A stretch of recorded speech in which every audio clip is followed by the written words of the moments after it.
إن الحمد لله نحمده ونستعينه ونستغفره ونعوذ بالله من شرور أنفسنا ومن سيئات أعمالنا من يهده الله فلا مضل له ومن يضلل فلا هادي له وأشهد أن لا إله إلا الله وحده لا شريك له وأشهد أن محمدا عبده ورسوله أما بعد فإن خير الحديث كتاب الله وخير الهدي هدي محمد صلى الله عليه وسلم وشر الأمور محدثاتها وكل محدثة بدعة وكل بدعة ضلالة وكل ضلالة في النار أعوذ بالله من الشيطان الرجيم بسم الله الرحمن الرحيم لقد سمع الله قول الذين قالوا إن الله فقير ونحن أغنياء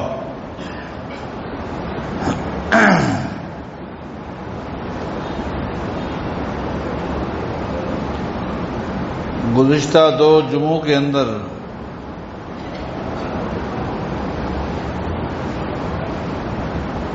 عمومی طور پر صحابہ کرام رضوان اللہ علیہ مجمعین کی سیرت، ان کے کردار کو اور بالخصوص ان کی عدالت کو آپ کے سامنے پیش کیا تھا۔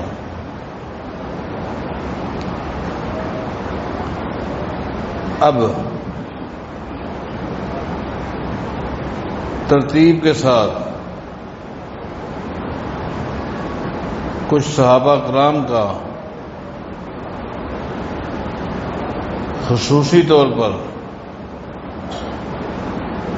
تذکرہ، ان کی فکر، ان کی قربانیاں،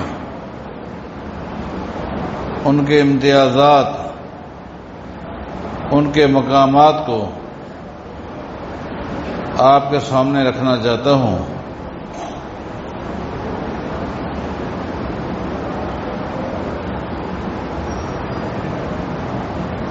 بحیثیت صحابیت کے تمام صحابہ اس امت کی افضل ترین جماعت کے افراد ہیں۔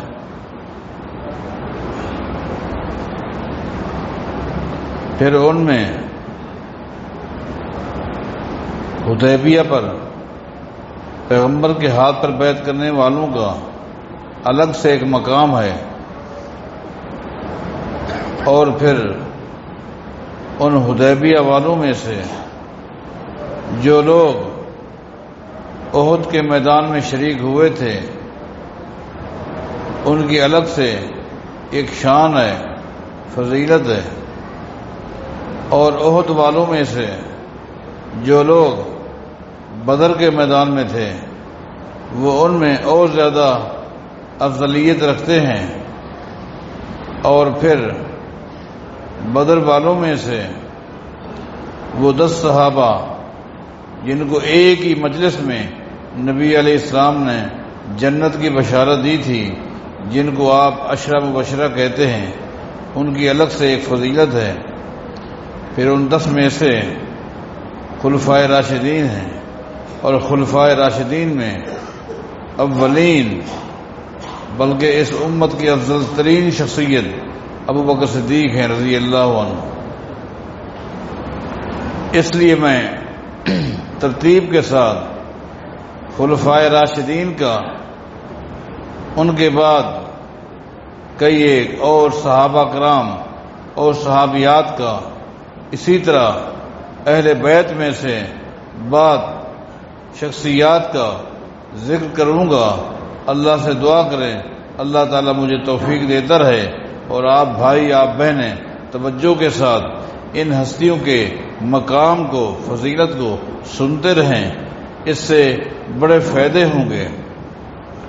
ایک تو یہ ہے کہ صحابہ کے ساتھ ایک ہمارا جو تعلق ہے، ہماری محبت ہے، اس کا اظہار ہوتا رہے گا، صحابہ کرام کی جو قربانیاں ہیں ان کا تذکرہ ہوتا رہے گا، ان کی جو فکر ہے اس کا ذکر ہو جائے گا، صحابہ کرام اور ان میں اہل بیت کا ایک جو مقام ہے، ایک شان ہے، اور اہل بیت کے ساتھ ہمارا جو تعلق ہے اور ایک مسلمان کا ہونا چاہیے، اس کا بھی ذکر خیر ہوگا انشاءاللہ۔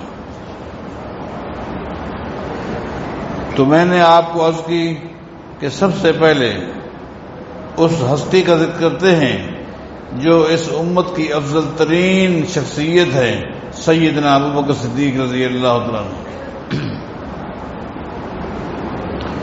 صحیح بخاری کی وہ حدیث آپ کو معلوم ہے، ایسے نہیں میں نے ان کو اس امت کا افضل ترین شخص کہہ دیا، بلکہ صحیح بخاری کی حدیث ہے، ایک دن ایک نوجوان نے اپنے باپ سے سوال کیا تھا، قربان جائیں اللہ نے اس سوال کے لیے کس گھر کے نوجوان کا انتخاب کیا کہ وہ باپ سے سوال کر رہا ہے؟ باپ کون ہے؟ سیدنا علی رضی اللہ عنہ۔ اے اللہ تیری شان پر قربان، کیا تیری شان ہے، کیا تیری عظمت ہے، کیا تیری قدرت ہے کہ تو نے کس کے بیٹے کے دل میں یہ سوال ڈالا کہ تو اپنے باپ سے سوال کر۔ سیدنا علی رضی اللہ تعالیٰ عنہ سے بیٹا سوال کر رہا ہے، سوال کیا ہے؟ بابا یہ تو بتائیں ای الناس خیر بعد النبی صلی اللہ علیہ وسلم، یہ سوال ہے، ای الناس خیر بعد النبی صلی اللہ علیہ وسلم، بابا یہ بتائیں اس امت میں نبی علیہ السلام کے بعد افضل ترین انسان کون ہے؟ اس امت کے افضل ترین انسان کون ہے؟ سیدنا علی رضی اللہ عنہ فرماتے ہیں، قالا فرمایا بیٹا اس امت کے افضل ترین انسان کون ہے جانتا ہے؟ ابو بکر صدیق ہے۔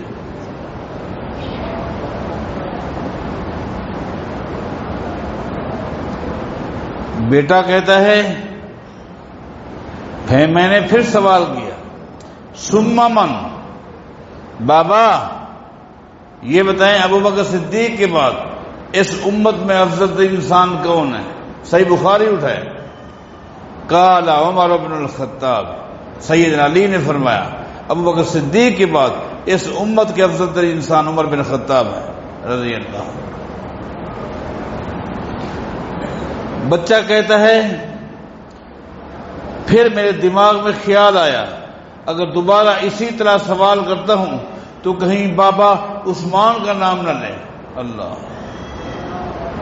اس لیے بیٹے نے سوال کا انداز بدلا اور کہا ثم انت، بابا پھر تو آپ ہیں، بابا ثم انت پھر تو آپ ہیں نا؟ سیدنا علی نے فرمایا بیٹا پھر بھی میرا نام نہیں ہے۔ اللہ اللہ، یہ افضل ترین انسان ہے، کون؟ ابو بکر صدیق رضی اللہ عنہ۔ آئیے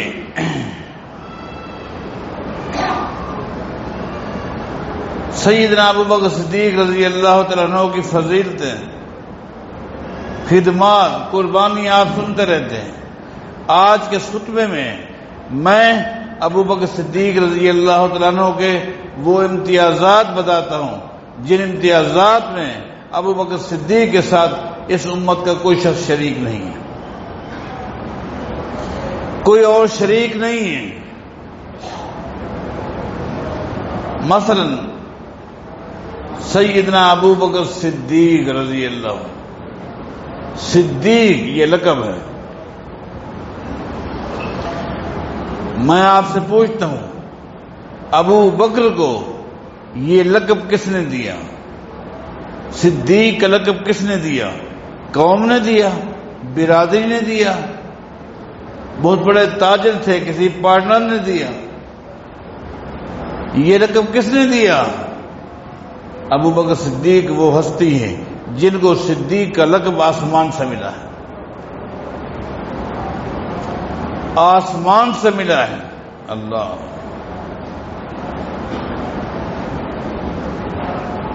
کب ملا؟ حدیث میں آتا ہے جس وقت نبی علیہ الصلوۃ والسلام معراج کے لیے تشریف لے گئے، ایک انوکھا اور منفرد یہ واقعہ، ایک ہی رات کا ایک حصہ، ایک طویل سفر، کئی ایک مناظر جن کو تفصیل کے ساتھ بیان کرنے کے لیے ایک وقت چاہیے۔ نبی علیہ الصلوۃ والسلام معراج و اسراء سے جب واپس آ رہے ہیں، جبریل آپ کے ساتھ ہے۔ حدیث میں آتا ہے نبی علیہ الصلوۃ والسلام نے جبریل علیہ الصلوۃ والسلام سے فرمایا، جبریل مجھے خطرہ ہے کہ جب یہ واقعہ صبح کو میں اپنی قوم کے سامنے پیش کروں گا، کوئی بھی اس کو تسلیم نہیں کرے گا۔ جب صبح کو قوم کے سامنے اس واقعے کو رکھوں گا، میں وہاں سے چلا وہاں پہنچا، وہاں سے آسمانوں پر، اور یہ مناظر قوم انکار کر دے گی، کسی کی عقل تسلیم نہیں کرے گی، نہیں مانیں گے۔ قربان جائیں، سیدنا جبریل علیہ الصلوۃ والسلام نے کیا فرمایا؟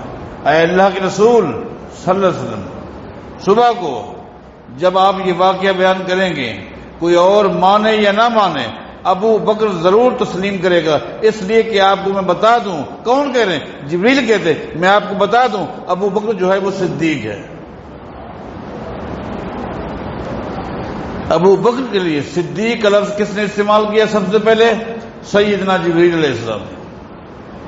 اور فرشتوں کے بارے آپ جانتے ہیں، لا یعصون اللہ ما امرہم ویفعلون ما یؤمرون، جبریل فرشتے وہی بات کہتے ہیں جو اللہ کہتا ہے۔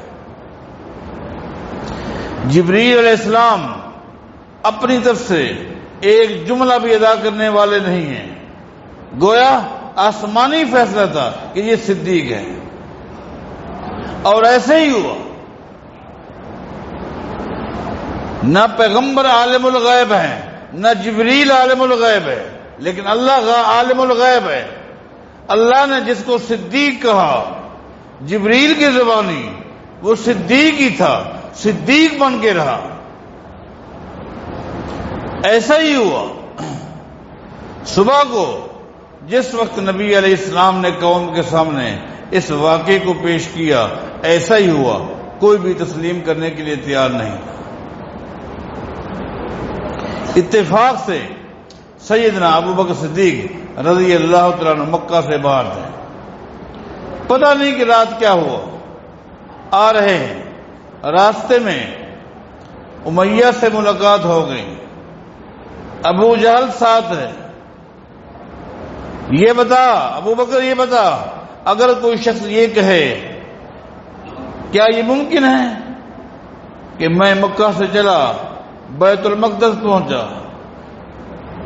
مسجد اقصی پہنچا، وہاں سے پہلا آسمان، دوسرا آسمان، 7 آسمان، سدرۃ المنتہا، یہ مناظر عقل مانتی ہے؟ ابو بکر صدیق نے کہا عقل نہیں مانتی، عقل نہیں مانتی، ناممکن، عقل نہیں مانتی۔ امیہ نے کہا یہی بات تیرے دوست محمد نے کہی ہے۔ اللہ، ابو بکر صدیق نے کیا فرمایا؟ اس واقعے کو میری عقل تو تسلیم نہیں کرتی، اگر میرے پیغمبر نے فرمایا ہے تو میرا ایمان تسلیم کرتا ہے۔ صدیق۔ اس کے بعد جب جبریل نے کہا یہ صدیق ہے، اس کے بعد نبی علیہ الصلوۃ والسلام بھی کیا کہتے؟ ابو بکر صدیق۔ آپ کو وہ حدیث سامنے رکھے جو صحیح بخاری کی ہے۔ ایک دن نبی علیہ الصلوۃ والسلام اپنے ان 3 دوستوں کو ساتھ لے کر احد پہاڑ پر پہنچ گئے۔ صحیح بخاری کی حدیث ہے، نبی علیہ السلام ہیں، ساتھ کون ہیں؟ ابو بکر صدیق ہے رضی اللہ، دوسرے کون ہیں؟ عمر بن خطاب ہیں رضی اللہ، تیسرے کون ہیں؟ عثمان غنی ہیں رضی اللہ۔ جب نبی علیہ السلام ساتھیوں کو لے کر احد پہاڑ پر گئے، احد پہاڑ حرکت میں آ گیا، حرکت میں آ گیا۔ اب مختلف علماء نے اس حرکت کی تشریح کی ہے۔ کسی نے کہا آج احد انتہائی خوشی میں تھا اور خوشی میں ہی جھوم اٹھا۔ کسی نے کہا ان 4 افراد کا ایک روب تھا، دبدبا تھا، احد پہاڑ بھی ہل گیا، ایک روب تھا پیغمبر کا، صدیق کا، عمر کا، عثمان کا، تو وہ ہیبت میں آ گیا۔ بہرحال یہ وہ معنی ہیں جن کی وضاحت مجھے احادیث میں کہیں نہیں ملی۔ ہاں یہ ہے کہ احد پہاڑ ہلنے لگ گیا، یہ بات ضرور ہے۔ احد پہاڑ ان کو جانتا تھا، یہ بھی احد کو جانتے تھے۔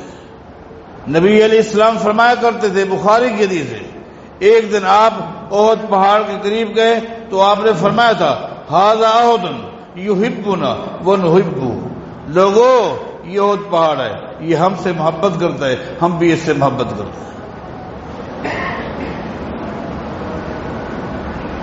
آج احد پہاڑ حرکت میں آ گیا۔ نبی علیہ السلام نے کیا فرمایا؟ اثبت احد، اثبت احد، احد، خاموشی اختیار کر، ہلنا بند کر دے۔ فَإِنَّمَا عَلَيْكَ صِدِّيقٌ، فَإِنَّمَا عَلَيْكَ نَبِيٌّ وَصِدِّيقٌ وَشَهِيدَانِ۔ تجھے پتہ نہیں، نبی علیہ السلام فرمان، تجھے پتہ نہیں آج تیری پشت کے اوپر کون ہے؟ ایک نبی ہے، ایک صدیق ہے اور 2 شہید ہیں۔ یہاں ضمناً میں کیوں نہ کہوں کہ میرے پیغمبر کی حدیث اللہ کی وحی ہے۔ میرا پیغمبر نہیں جانتا، لیکن اللہ کی وحی ہے، اللہ جانتا ہے۔ ابو بکر کو صدیقیت مل چکی، آج پیغمبر بھی فرما رہے ہیں اے احد تیری پشت کے اوپر ایک نبی ہے، ایک صدیق ہے، آگے ہونا وہ شہیدان ہے اور 2 شہید ہیں۔ ان شہیدوں کے بارے علم تھا، رب کو تھا، رب نے اپنی وحی کے ذریعے پیغمبر کو بتایا یہ دونوں شہید ہیں۔ تو میں عرض کر رہا تھا ابو بکر اس تمغے میں، اس لقب میں منفرد ہیں۔ کسی کو آپ صدیق کہتے ہیں، کسی کو یہ لقب میں دیتا ہوں۔ ابو بکر وہ ہستی ہیں جن کو صدیق کا لقب آسمان سے مل گیا۔ اگر پھر بھی آپ کو تسلی نہ ہو تو مزید آپ کو ایک حوالہ دیتا ہوں، پھر آگے چلتے ہیں۔ البدایہ والنہایہ پڑھیں۔ ایک دن آیا ایک شخص وقت کے ایک امام کے پاس پہنچا ہوا ہے اور ایک مسئلہ پوچھ رہا ہے۔ کس امام سے مسئلہ پوچھ رہا ہے؟ امام ابو جعفر محمد بن علی ابو جعفر، جس کو آپ محمد باقر بولتے ہیں، امام باقر۔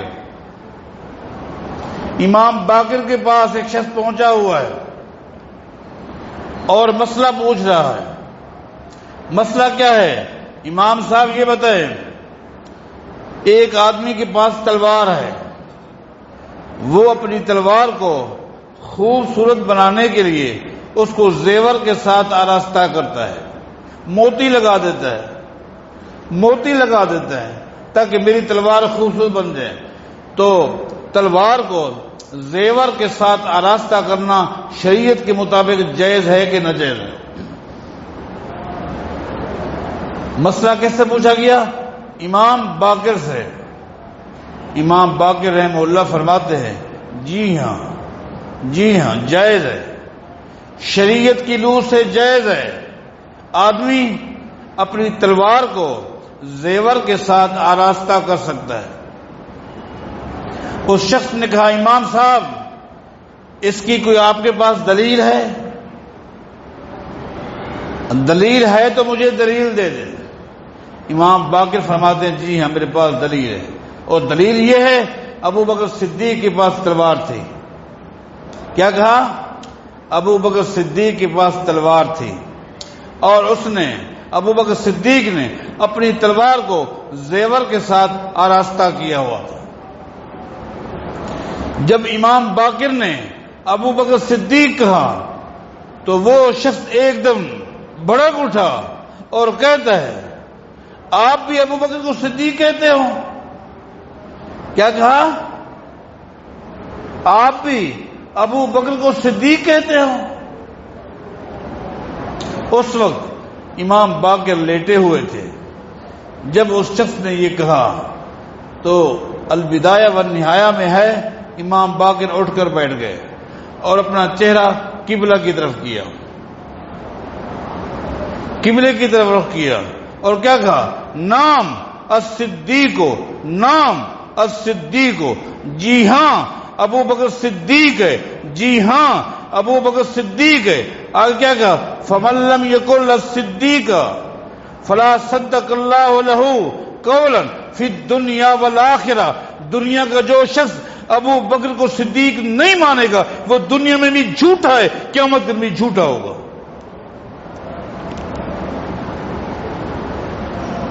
امام باقر نے بد دعا کی اس شخص کے لیے۔ کس کے لیے دعا کی؟ جو ابو بکر کو صدیق نہیں مانتا۔ کہا جو ابو بکر کو صدیق نہیں مانے گا میری اس کے لیے بد دعا ہے، نہ اللہ دنیا میں اس کو سچا کر کے دکھلائے، نہ قیامت کے میدان میں اس کو سچا کر کے دکھلائے۔ یہ انفرادیت ہے۔ ابو بکر اس لقب میں منفرد ہے۔ ابو بکر کا اس امت میں اس لقب میں کوئی شریک نہیں۔ یہ اعزاز ہے جس کو رب نے چاہا دیا۔ آئیے آپ سنتے رہتے ہیں، ایک اور انفرادیت ہے۔ آپ جانتے ہیں اس امت کی افضل ترین جماعت صحابہ ہے، کیونکہ صحابیت ایک ایسا تمغہ ہے جس کا تعلق محنت سے، کوشش سے نہیں ہے۔ ایک آدمی زندگی بھر کی دینی محنت سے حافظ القرآن تو بن سکتا ہے، حافظ الحدیث تو بن سکتا ہے، وقت کا امام، محدث، فقیہ، مجتہد تو بن سکتا ہے، ساری زندگی کی محنت سے وہ صحابی رسول نہیں بن سکتا۔ یہ ایک اعزاز ہے، یہ ایک تمغہ ہے جس کو رب نے چاہا دے دیا۔ ذالک فضل اللہ یؤتیہ من یشاء، یہ اللہ کا فضل تھا، اللہ نے جس کو چاہا دے دیا۔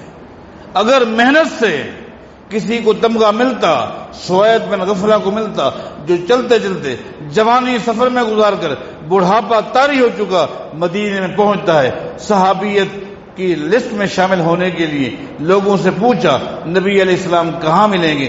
لوگوں نے بتایا ایک ہفتہ پہلے اللہ کے نبی فوت ہو گئے، ایک ہفتہ پہلے اللہ کے نبی فوت ہو گئے۔ محنت سے، کوشش سے کسی کو صحابیت کا تمغہ ملتا، سوید بن غفلہ کو ملتا۔ اگر محنت سے، کوشش سے کسی کو یہ لقب ملتا تو ایمان سنا بھی جو چلتے چلتے سفر میں کمر ٹیڑھی ہو گئی، مدینہ پہنچا، عبادہ بن صامت سے ملاقات ہوئی، کہا اللہ کے نبی سے ملنے کے لیے آیا ہوں، ایمان لا چکا ہوں، مسلمان ہوں، عقیدہ نوٹ کر چکا ہوں، عمل نوٹ کر چکا ہوں، صرف صحابہ کی لسٹ میں شامل ہونا چاہتا ہوں، نبی علیہ السلام کہاں ملیں گے؟ عبادہ بن صامت نے کہا اللہ کے نبی کو ابھی ہم دفنا کر گھر جا رہے ہیں۔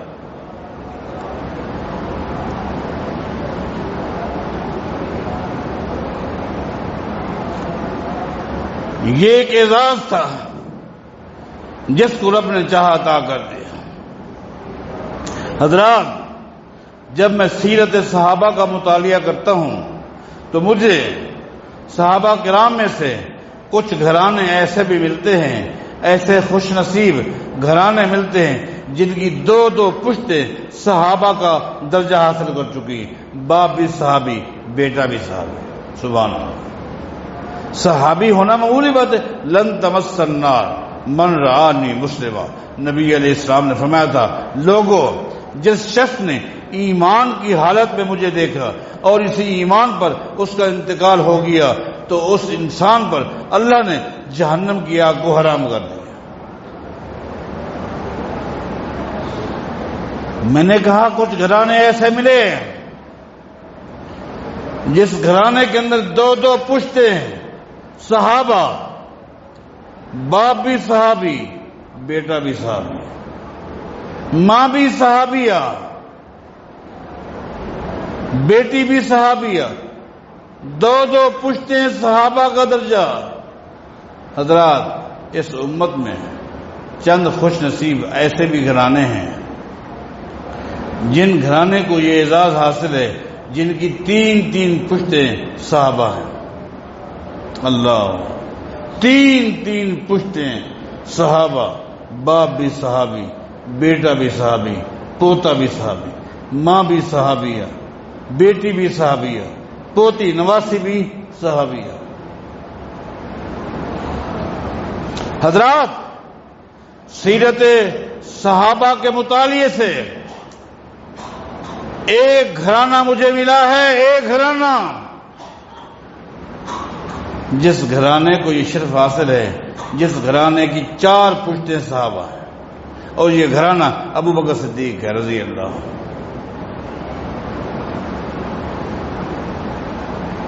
باپ بھی صحابی، بیٹا بھی صحابی، پوتا بھی صحابی، پڑوتا بھی صحابی۔ یہ ایک اعزاز ہے جو رب نے دیا ہے، بتا رہا ہوں، رب نے دیا ہے، آسمانی فیصلے ہیں۔ اس کا ابو بکر صدیق کے گھرانے کا محنت کا کوئی تعلق نہیں، یہ اللہ نے ایک اعزاز تھا ان کو عطا کر دیا۔ چار پشتے صحابہ، یہ کوئی کم اعزاز ہے؟ ایک گھر بتاؤ، یہ بھی ایک امتیاز ہے، یہ ایک مقام ہے ان کو ملا۔ ابو بکر صدیق کے ساتھ اس مقام میں کوئی گھرانہ شریک نہیں ہے، کوئی شریک نہیں ہے، ماننا پڑے گا۔ حضرات، ایک اور امتیاز بتانے لگا ہوں اور وہ یہ ہے، نبی علیہ الصلوۃ والسلام کی زندگی میں جتنے بھی سفر ہیں ان تمام سفروں میں تاریخی سفر دو ہیں، ایک آسمانی سفر، یہ بھی میرے پیغمبر کی زندگی کا ایک تاریخی سفر ہے، آسمانی سفر، اور دوسرا تاریخی سفر وہ جب آپ مکہ سے چلے اور مدینہ گئے۔ حضرات، قربان جائیں آسمانی سفر کے لیے۔ ہم سفر کے طور پر اللہ نے کس کا انتخاب کیا؟ اس ہستی کا انتخاب کیا جو تمام فرشتوں کا سردار ہے، جبریل علیہ السلام۔ تمام فرشتوں کے سردار سیدنا جبریل علیہ السلام۔ ہم سفر ہیں، آسمانی سفر میں ساتھی فرشتوں کے افضل ترین انسان، فرشتوں کے سردار۔ زمینی سفر میں اللہ نے انتخاب کیا کس کا؟ ابو بکر صدیق کا رضی اللہ۔ یہ انتخاب بھی میرے پیغمبر کا نہیں ہے۔ میں جس نقطے پہ چلا ہوں اس کو آپ ذہن میں رکھیں، یہ میرے پیغمبر کا انتخاب نہیں تھا، یہ میرے پیغمبر کے خاندان کا مشورہ نہیں تھا۔ ہمارا تو پیغمبر کے بارے یہ عقیدہ ہے کہ ہمارے پیغمبر کا سفر اللہ کی وحی سے، حضر اللہ کی وحی سے، خوشی اللہ کی وحی سے، غمی اللہ کی وحی سے، شادی اللہ کی وحی سے، ہر کام اللہ کی وحی سے۔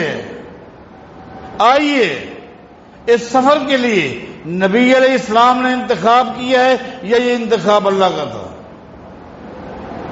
صحابہ کرام حدیث میں آتا ہے سفر کر کے مکہ سے مدینہ جا رہے ہیں، ایک ایک کر کے جا رہے ہیں۔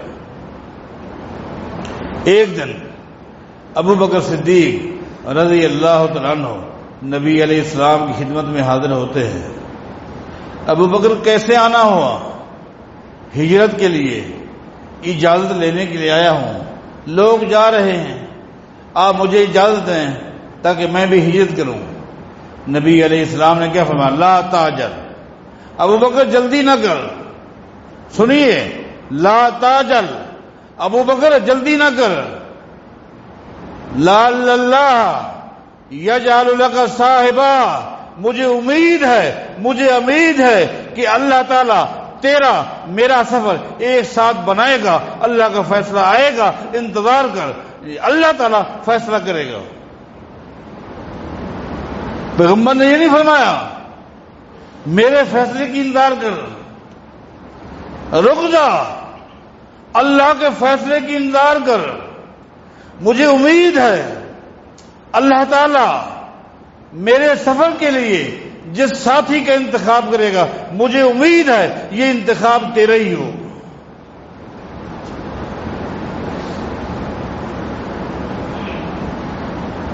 اس میں بھی ابو بکر صدیق رضی اللہ تعالیٰ عنہ منفرد ہیں، ابو بکر کے ساتھ کوئی اور شریک نہیں ہے۔ میں یہاں گھڑی تو کہتی ہے کہ میں رک جاؤں، یہاں ایک نقطہ آپ کے سامنے رکھنا چاہتا ہوں، بلکہ آپ سے پوچھنا چاہتا ہوں۔ اس عظیم سفر کے لیے جو مشکل ترین سفر تھا، جس کے اندر مراحل بڑے خطرناک تھے، اس سفر کے لیے کس طرح کے ساتھی کا انتخاب اللہ نے کرنا تھا، جو مخلص ہو یا منافق ہو۔ کائنات کے امام کے ساتھی کے لیے اللہ نے جو چناؤ کیا، کس ہستی کا؟ کیا وہ ہستی نعوذ باللہ منافق تھی، دھوکے باز تھی؟ اللہ نے انتخاب کیا۔ اللہ کے انتخاب کے اوپر اعتراض مت کرو، اپنی زبانوں کو بند کرو۔ اس عظیم ہستی کے عظیم سفر کے لیے اللہ نے جس کا انتخاب کیا، اس سے بڑھ کر اس امت میں نہ کوئی مخلص تھا، نہ اس سے بڑھ کر نہ کوئی قربانی دینے والا تھا۔ جو ابو بکر صدیق کی صداقت پر، دیانت میں شک کرے گا، در حقیقت اس کو اعتراض ہے کس کے فیصلے پر؟ اللہ کے فیصلے پر۔ اس عظیم سفر کے لیے اللہ تعالیٰ نے انتخاب کیا کس کا؟ ابو بکر صدیق کا رضی اللہ تعالیٰ عنہ۔ اس مسئلے میں بھی ابو بکر اپنی ذات میں منفرد ہیں، اور بھی بہت ساری چیزیں ہیں۔ میں چاہوں گا اگلا جمعہ بھی ابو بکر صدیق رضی اللہ تعالیٰ عنہ کے دور خلافت کے بارے کچھ باتیں آپ کے سامنے رکھوں۔ اللہ تعالیٰ صحابہ کے ساتھ محبت، تعلق اور ان کے نقش قدم پر چلنے کی توفیق عطا فرمائے۔